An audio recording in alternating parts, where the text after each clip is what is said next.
ورځو کې مې کتابونه لټول یو زوړ غونته کتاب پکې زما د طالبۍ د وختو پیدا شو د هغې باندې لیکلي و د کانګړې طالب جان دی راشه دا پړاو کا نو هغه مې پړاو وی د یو افغانستان یو طالب و نو واده یې وکړو قصه وه د افغانستان طالب و نو واده یې وکړو چې واده یې وکړو نو ښځه یې طالبه وه عالمه وه او دا ډېر خوند کوي چې خاوند هم عالمه ښځه هم عالمه دا درته زه یو خبره کوم اکثر موږ په خپلو لورګانو خویندو باندې علم وکړو ډېر ښایسته علم وکړو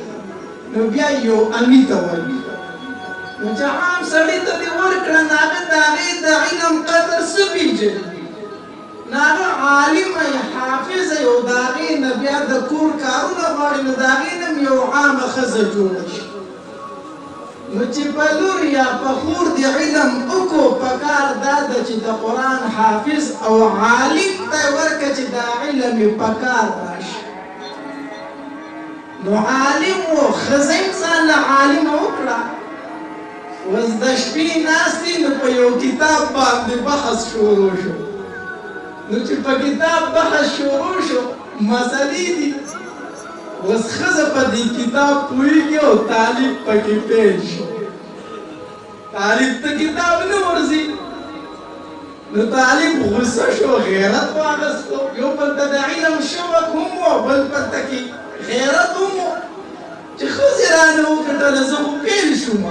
نو دې طالب قسم وکړو وی ما دا کتاب سم نه دی ویلی قسم په الله چې دا به سم وایم او بیا به راځو مقابله وکړو دا کتاب مې سم نه دی ویلی ښځې وایي چې سړی خو قسم وکړو داسې وشي ښځه ورته وایي چې دا کتاب کوم ځای ښه پړاویږي نو دا طالب ورته وایي دا په کانګړه کې مشر اخون چې کوم دی هغه یې ښه پړاوي مخکې به دې لوی عالم ته اخون ویل کېده د کانګړې چې کوم مشر اخون دی هغه دا کتاب ښه پړاوي دا کانګړه شب قدر سره د ښه خواته اوس هم دا کلی موجود دی وایي زه به هلته ځم چې سهار شو طالب را روان شو هندوستان ته اوس دا ټول خو پاکستان هغې وخت کې نه و که نه دا خو 47 کې را شوی دی بیا پاکستان او هندوستان جدا نو وی زه به ځم هندوستان ته او په کانګړه کې به د مشر اخون صاحب نه دا کتاب واما د واده دویمه درېیمه ورځ ده طالب ښځه پرېښوده غوسې اخیستې ځم دا کتاب واما ښځې رانه ګټلې ده راغې د ملا سره دیره شو کتاب یې شروع کړو وخت تېرېدو طالب بیمار شو نو وفات شو دلته کې چې کله وفات شو وخت تېر شو هلته کې ټلیفونونه خوبونه چې خبر ورکړی شوی وی هلته ناوې په انتظار ده خبر شوه چې هندوستان ته د افغانستان نه یوه قافله ځي نو هغې یو خط راواغستو کاغذ او په هغې باندې یو شعر ولیکو وی ای د کانګړې مشر اخونه زما اشنا ته کتاب خلاص که چې راځي اصل کتاب دی کلونه دې تېر کړو ما ته زما اشنا راونه لیکو کافرې خط راغستی دی پېښور ته راورسېدله د کانګړې مشر اخون صاحب ته خط میلو شو چې خط یې کولو کو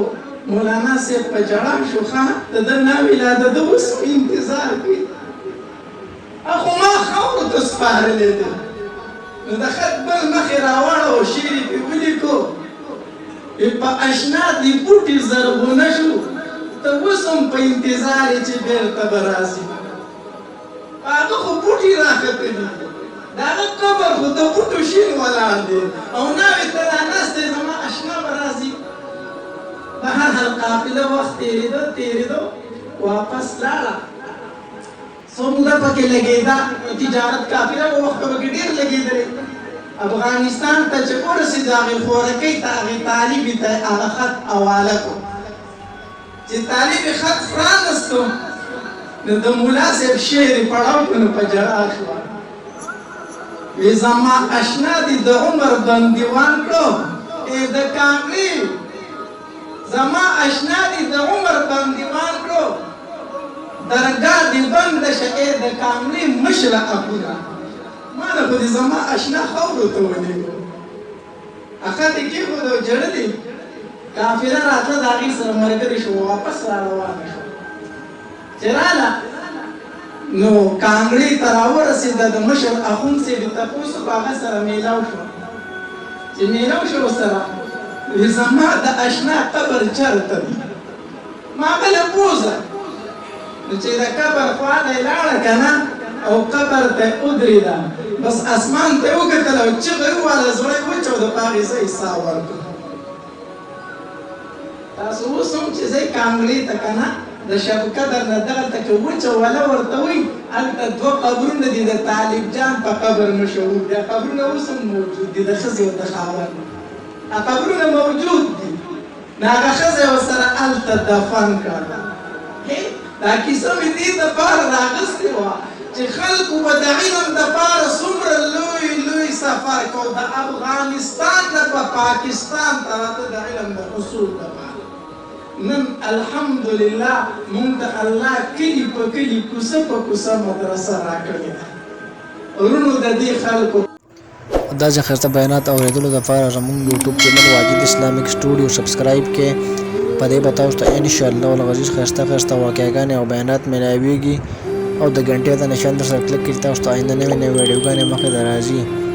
او د خپلو ملګرو سره لازم د ثواب په نیت باندې شریکه کړئ او په کمنټ کې ماشاءالله سبحان الله لازم ولیکئ ډېره ډېره مننه والسلام